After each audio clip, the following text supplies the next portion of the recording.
Bugün Cumhuriyet Halk Partisi Genel Başkanı Sayın Özgür Özel, Genel Sekreterimiz, Genel Başkan Yardımcılarımız ve İl Başkanımız DİSK'i ziyaret ettiler. DİSK Yönetim Kurulumuz, Yönetim Kurulu olarak kendilerini ağırladık. Öncelikle bu ziyaretlerinden dolayı duyduğumuz memnuniyeti ifade etmek isterim.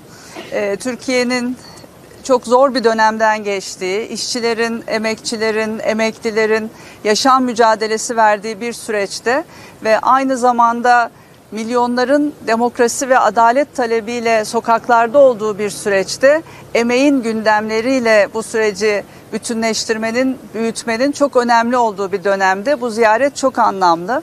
Özellikle yüksek enflasyon karşısında çalışanların, emekçilerin, emeklilerin her gün daha da yoksullaştığı bir dönemde ve Türkiye'nin bir asgari ücretler ülkesi haline getirildiği bir süreçte biliyorsunuz bugün asgari ücret daha elimize geçmeden açlık sınırının bile altına geriledi.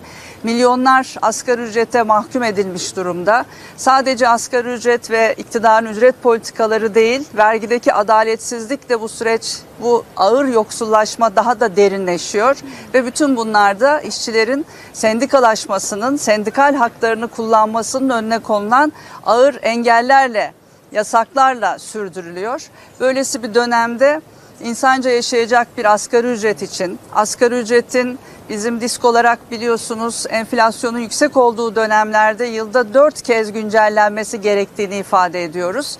Asgari ücretin Temmuz ayında mutlaka revize edilmesi ve bütün ücretlerin artırılması, en düşük emekli aylığının en az asgari ücret düzeyine yükseltilmesi, şu an kamuda aylardır bekleyen kamu toplu iş sözleşmeleri, kamu çerçeve sözleşmesi sürecinin bir an önce sonuçlanıp kamu işçilerinin mağduriyetinin giderilmesi noktasındaki ortak taleplerimizi, değerlendirmelerimizi yaptık.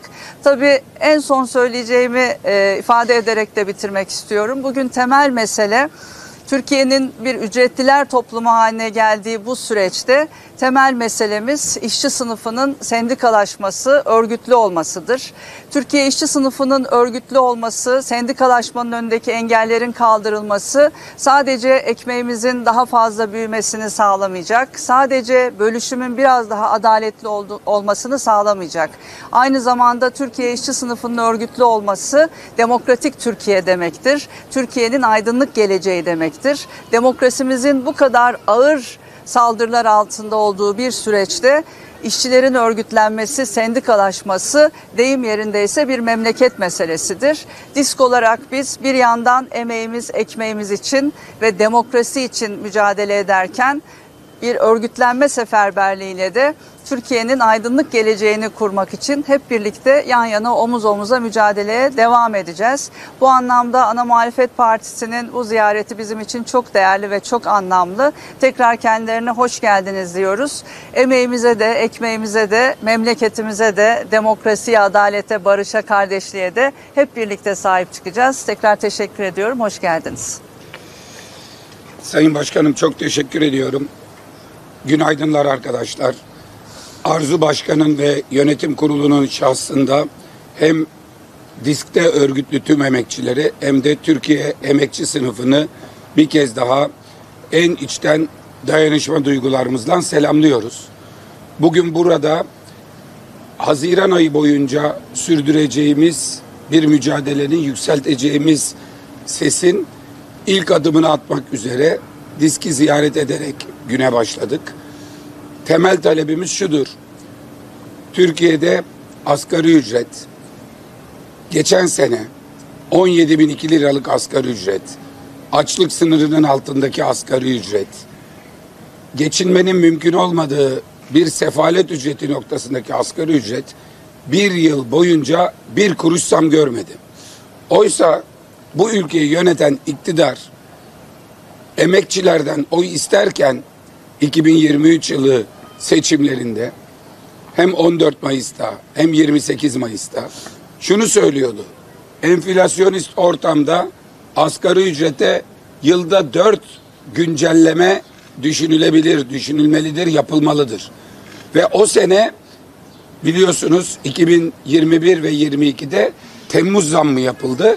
Ama 23'te 4 kez zam yapmayı taahhüt eden ve bunu söyleyerek oy isteyen bir iktidar yönetiyor bugün. Ama oyu aldıktan sonra sırtını döndü emekçilere ve 2024 yılında bir kez verdiği, o da TÜİK'in yalandan ilan ettiği, kendince ilan ettiği, rakamların ne olduğunu kimseye izah etmediği enflasyon oranına göre zam aldı emekliler, emekçiler ve bu hale gelindi. Bugün geldiğimiz noktada Temmuz ayı geliyor ve asgari ücret 22 bin liraydı verildiği gün. TÜİK'in rakamlarına göre ilk 4 ayda %14'lük asgari ücretle TÜİK'in dediği, yani Tayyip Bey'i üzmeyen istatistik kurumunun dediği doğru bile olsa 3 bin lira eridi bile. 2 ayda böyle geçecek. Bu erime TÜİK'e göre bile 4500 lirayı geçecek. Yani asgari ücret aldığı zammı enflasyon canavarı 6 ayda yemiş olacak. Öbür 6 ayda geçen seneden de berbat günler başlayacak. Enflasyon canavarı bu sefer emekçinin zammını değil, geçinemediği 17 bin lirasını da yemeye başlayacak. Bu rakamlar TÜİK'e göre. Bugün Sayın Başkan birazdan Ankara'da olacak ve Ankara'ya gidecek ve bir basın açıklaması yapacak. Ona bütün emek örgütlerinin katkı vermesi çok önemli. Çünkü herkesin lokmasını adalet arayarak, herkesin lokması için mahkeme açarak, kazanarak mücadele veriyorlar. TÜİK 20 yıldır ilan ettiği, ben bu enflasyonu nasıl hesapladım, sepetimde neler var ve bu fiyatı nereden aldım, şimdi ne oldu verisini gizliyor. Gizleyince de gerçek enflasyon değil, Tayyip Bey'i üzmeyecek bir enflasyon ama emeği sömürecek bir enflasyon açıklıyor. Gerçek olmayan bir enflasyon açıklıyor. Buna dava açtılar, davayı kazandılar, bütün aşamaları geçti ama uygulanmıyor. Bu DİSK'in atmış olduğu bu adım çok önemli bir adımdır. Karşısındaki duyarsızlık ise hukuk devleti olmadığımızı, artık buradaki kanunların, hukukun, mahkemenin hiçbir manasının kalmadığının açıkça itirafıdır. Kazanılan mahkemeye göre açıklamalar yapılıp enflasyon tartışılsa belki bugün ilan edilen enflasyonun 10 puan üzerinde bir enflasyon ortaya çıkacak ve bu aradaki fark herkesin cebine, sofrasına yansıyacak. Bu açıklanmayan rakamlar, düşük ve yanlış açıklanan enflasyon sofradan zeytin çalıyor. Tencereden 2 kepçe çorba çalıyor. Çocuğun okula giderkenki beslenme çantasından muz çalıyor, peynir çalıyor, mandalina çalıyor. Bu böyle bir mücadele. Kimse kendisi için bir şey istemiyor ve emekçiler için isteniyor. Buradan şunu vurgulamak isterim. Bütün işçileri, sözümüze değer veren bütün işçileri, kendisine, emeğine, alın terine değer veren bütün işçileri sendikalarda örgütlenmeye, sendikalı olmaya davet ediyoruz. Sendikalı olmayan emek sömürülür. Bugün Türkiye'de sendikalı emeği de sömürüyorlar. Sendikalar bunun mücadelesini veriyor. Ama sendikalı değilseniz zaten asgari ücrete mahkumsunuz. Ne kadar çok işçi sendikalıysa asgari ücretten o kadar uzaklaşılıyor. Bugün bir gerçek var. Türkiye'de asgari ücret artık temel ücret. Almanya'da asgari ücret toplam ücretlerin %9'udur ve asgari ücret ilk bir yılda alınan, sonra hızla uzaklaşılan bir ücrettir. Kıdemle birlikte asgari ücretten hızla uzaklaşırsınız. Son açıkladıkları veriyle Türkiye'de bundan 4 yıl önce her 2 işçiden biri asgari ücret veya hemen üzerindeki bir ücreti alıyordu. 4 yıldır bunun gitgide arttığını biliyoruz. Geçtiğimiz yıllarda %55, %60 gibi hesaplamalar vardı. Bugün için her 10 işçinin 6'sının asgari ücret ve hemen ona komşu bir ücret aldığı artık genel bir kabul. Belki de rakamlar çok daha üstünde. Ayrıca asgari ücrete yapılan iyileştirme bütün ücretlere yansıyor. Yani Haziran ayı boyunca iktidarı asgari ücretin yeniden belirlenmesi için, asgari ücret tespit komisyonunu çalışmaya çağıracak bir mücadele herkesin ekmek mücadelesidir. Bugün AK Partili işçi de, MHP'li işçi de, başka görüşlerden olan işçiler de aynı açlıkla, aynı yoklukla, aynı yoksullukla karşı karşıyadır.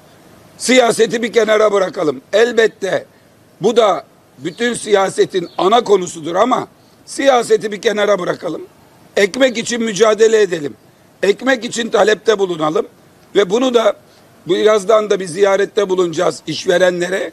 İşverenlerle ilgili de koruyucu tedbirleri alarak, bilhassa küçük esnafı, KOBİ'leri kollayarak, kayırarak yapalım. Ama mutlaka ve mutlaka asgari ücrete bir düzenleme, bir enflasyon ara zammı yapılması için bir büyük mücadeleyi hep birlikte yapmak zorundayız. Ben Sayın Başkan'a bu yoğun trafiği içinde, yoğun gündem içinde bize zaman ayırdığı için, Ankara seyahatinden önce sabahın erken saatlerinde bizi kabul ettiği için çok teşekkür ediyorum. Bir kez daha hem tüm disklilere hem tüm işçi sınıfına selamlarımı ve dayanışma duygularımı iletiyorum. Teşekkür ediyoruz. Büyükşehir Belediyesi iştiraklerinden ve Disk Genel İş Sendikası'nın 23 bin işçiyi ilgilendiren bir anlaşma, toplu iş sözleşmesi görüşüldü ama bir uzlaşma sağlanamadı. Bu uzlaşma sağlanamadığı için de işçiler greve çıkacak.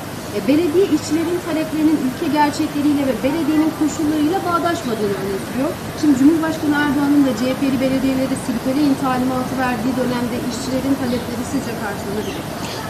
Değerli arkadaşlar, aslında meselenin özü, sorunun kendisi şu açıdan çok değerli. Cumhuriyet Halk Partisi iktidarında bütün işçiler sendikalı olacaklar ve isteyen her işçi sendikalı olacak ve bu mücadele demokratik zeminde sürdürülecek. İşçinin hakları, haklı talepleri vardır. İşverenin bu konuda yaşadığı zorluklar vardır. Gerçek ne o kadar beyaz ne o kadar siyahtır, ortada bir noktadadır. Bunun için de işçiyle işverenin bir masada bir araya gelmesi gerekmektedir. İzmir Büyükşehir Belediyesi'nin önceki dönemlerden gelen ağır borç yükleri, özellikle hükümetin belediyeleri silkeleme noktasında Sosyal Güvenlik Kurumu, vergi borçları ve diğer meselelerde birden hemen şimdi bütün faiziyle birlikte saldırmaları belediyemizi ciddi bir sıkıntıya sokmuştur. Ancak biraz önce anlattığımız gibi ülkenin şartları da emekçilerin haklı taleplerini ortaya çıkarmaktadırlar. Bu konuda önemli olan olabilecek makul bir yerde anlaşmaktır. Sendikanın, belediyenin zorluklarını ancak belediye yöneticilerinin de ülkenin şartlarını görerek bir zeminde buluşacaklarına inanıyoruz. Bu grev kararı sendikanın yasal hakkıdır. Buna karşı hiçbir şey söylemek hiçbirimizin haddi değildir.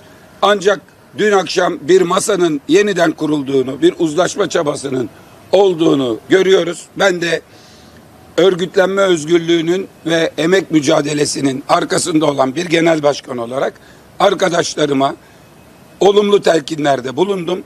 Bir noktada buluşmalarını ve toplu iş sözleşmesini en iyi şekilde bağıtlamalarını ümit ediyorum. Sayın Genel Başkanım, 2025 asgari ücreti öncesinde asgari ücret 30 altında yokuz ifadelerini kullanmıştınız. Ancak bir karşılık bulmadı.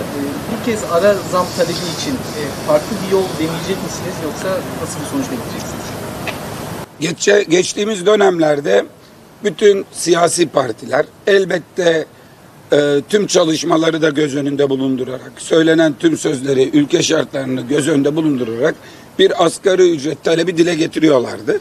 Şimdi biz bu dönemde bunu yapmadan önce sendikalarla ve konunun bütün taraflarıyla bir araya gelmeyi düşündük. Daha sonrasında bir somutlama mı yapacağız yoksa bir şey mi tarif edeceğiz? Ona hep birlikte karar vereceğiz.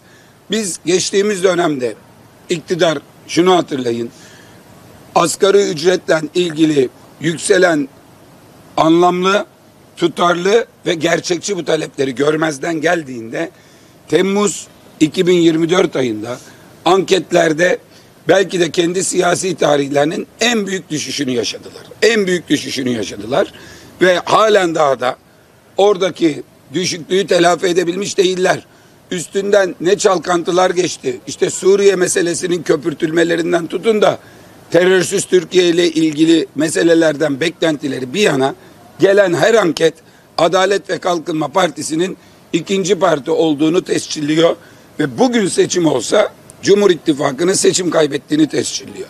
O yüzden bu mücadelenin kendisinde bizim ne isteyeceğimiz, ne söyleyeceğimiz önemli ama iktidarın ne yapacağı önemli. Bu masaya oturmamanın, söz verdiği bu düzenlemeyi yapmamanın ağır bedelini emekçiler onlara ödetecektir. Bunu iyi hesap kitap etsinler.